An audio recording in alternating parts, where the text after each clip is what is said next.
Bonjour, chers amis.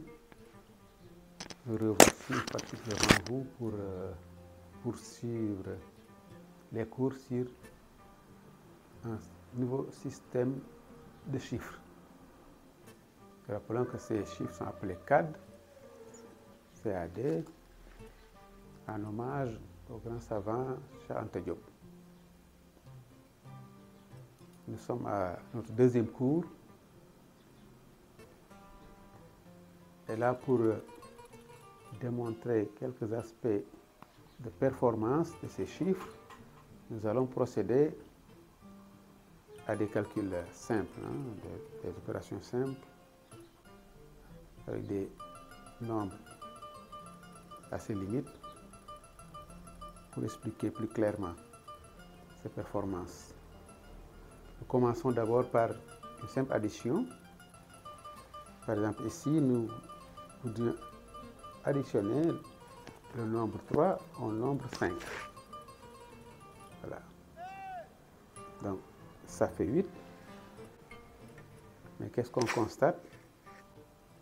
Qu'à l'aide de ces différents traits qui composent ces chiffres, on peut s'appuyer pour résoudre graphiquement cette opération. En quoi faisant? Il y a deux possibilités. La première consiste en considérant le premier chiffre qui est là, 3. Qu'est-ce qu'on fait? On continue à compter en considérant chaque trait comme étant ajouté. Ce qui nous fait compter dans un ordre croissant. Je voulais tout simplement dire. Donc là, on a 3, 4, 5, 6, 7, 8. Voilà, correspond à 8. Donc je reprends. On a le chiffre 3 qui est là, dessiné avec 3 traits. Le 5 avec 5 traits. Il suffit de continuer à compter 3, 4, 5, 6, 7, 8. Donc j'insiste pour faire remarquer que l'ordre dans lequel les traits sont inscrits pour un chiffre donné, cet ordre-là est extrêmement important dans ce système de chiffres. Nous allons nous en rendre compte au fur et à mesure de la présentation. Donc ça, c'était la première solution. Là, on pourrait l'appeler peut-être la résolution analytique. Et la seconde solution que voici, on pourrait la considérer comme une résolution graphique. Pourquoi? Parce que là, vous voyez, en rouge, on a matérialisé le chiffre 3. Donc, pour additionner 5, qu'est-ce qu'on fait? On suit l'ordre dans lequel les chiffres sont inscrits de 1 à 9. Et là, qu'est-ce que nous faisons? Il y a le 3. Donc, qu'est-ce qui suit? C'est le 4. On met le quatrième trait, puis le 5, quatrième, voilà. Donc, on commence par là. Il y a un trait, 2 traits, 3 traits, 4 traits, 5 traits. Et ça donne la forme de 6. C'est pour cela que j'ai considéré que cette résolution correspond à une résolution graphique de l'opération. Donc je reprends le 3, le voici, matérialisé en rouge, et j'ajoute 5 traits dans l'ordre croissant, parce que là on additionne 5, donc 1 trait, 2 traits, 3 traits, 4 traits, 5 traits, et ça donne directement le résultat. On prend un autre exemple. Là, on a 23 plus 15. Là, c'est ce qu'on vient de voir tout à l'heure. 3 plus 5 égale 8. Et là, si c'est la version analytique, on continue de compter 3, 2, ça c'est 1, donc 3. 2 plus 1, donc 2, 3. On marque 3. C'est aussi simple que ça. On prend un exemple un peu plus corsé. On a 93 plus 58. Donc là, pareil. 3 plus 8. Donc, on continue de compter. 3, 4, 5, 6, 7, 8, 9, 10 et 11. Donc, j'écris 1 et la dizaine, je la retiens ici pour l'ajouter à la colonne des dizaines. Là aussi, pareil. Pour additionner, continuer l'addition. On additionne 1 à 9, donc 1, 10. On continue de compter 11, 12, 13, 14, 15. On écrit 15, voilà. On change un peu.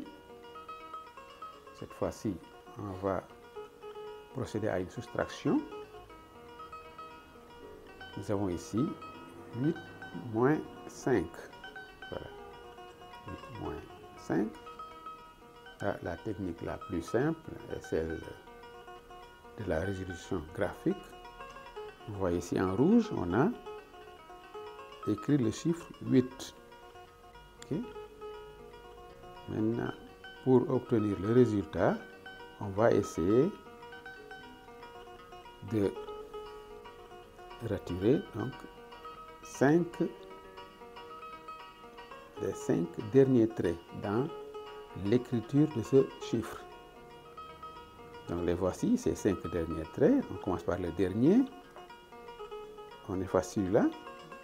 1, ensuite 2, ensuite 3, ensuite 4, ensuite 5. Et vous voyez, entouré par le bleu, c'est justement le chiffre 3 qui apparaît. Voilà, donc par une résolution graphique, on obtient facilement le résultat. On prend un autre exemple, un peu plus corsé. Là, on a 35 moins 17. Là, qu'est-ce qu'on constate? Que dans 5, on ne peut pas enlever 7. Qu'est-ce qu'on fait? On prend une dizaine de ces 3 dizaines. Et cette dizaine, voilà, on va l'ajouter au chiffre 5. Ça fait 15. Mais pour pouvoir faire une résolution graphique, l'astuce consiste à écrire 10 sous cette forme. C'est 9 plus 1. 9 plus 1. Voilà. D'accord, donc. Et c'est 5 là. Voilà. Donc, c'est 7. On devrait l'enlever de tout cela. On a combien de traits finalement? 9 traits, 1 trait et 5 traits. Ce n'est pas la peine de compter. L'essentiel, c'est de les écrire. Et on commence à enlever 7 traits de cet ensemble pour obtenir le résultat. Donc le 5, voilà, on a enlevé tous les 5 traits du 5. Et le trait du 1, ça fait 6 traits. Et le 7e trait, il est là. Et qu'est-ce qu'on voit? C'est le chiffre 8 qui apparaît comme restant.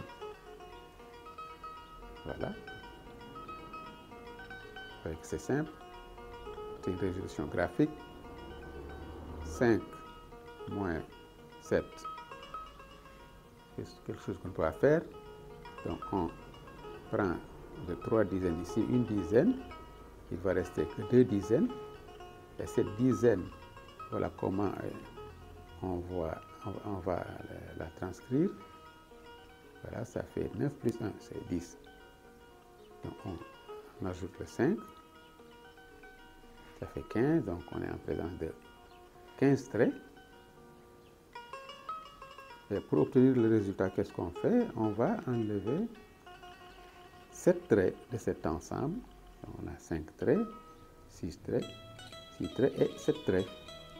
Il reste la forme de 8 qui apparaît. Et donc le résultat, c'est 8.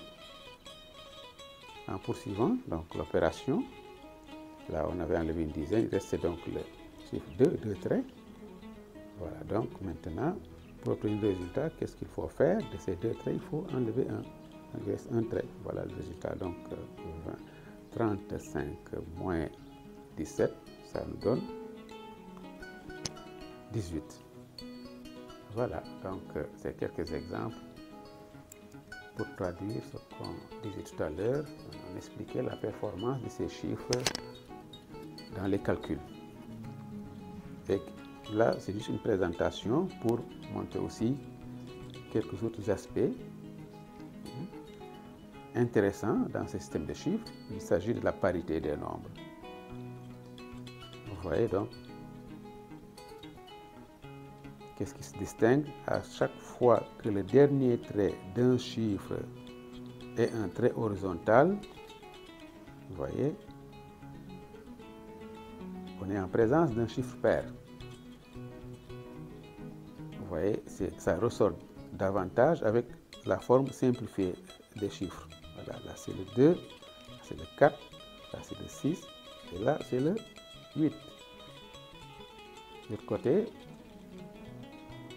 nous avons les chiffres impairs, donc les chiffres terminés par 1, 3, 5, 7 et 9. Voilà, donc, qu'est-ce qu'on constate?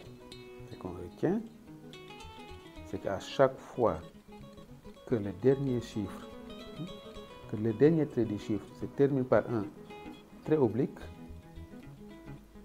on est en présence donc d'un nombre impair. Et ça se distingue plus facilement encore avec les formes simplifiées. Vous voyez donc le 1, qui est particulier, un cas particulier maintenant, et le 3, vous voyez, le 5, le 7 et le 9. Nous allons arrêter ce cours ici et tout en vous donnant rendez-vous très prochainement. Nous vous remercions de votre aimable attention. Merci, à la prochaine.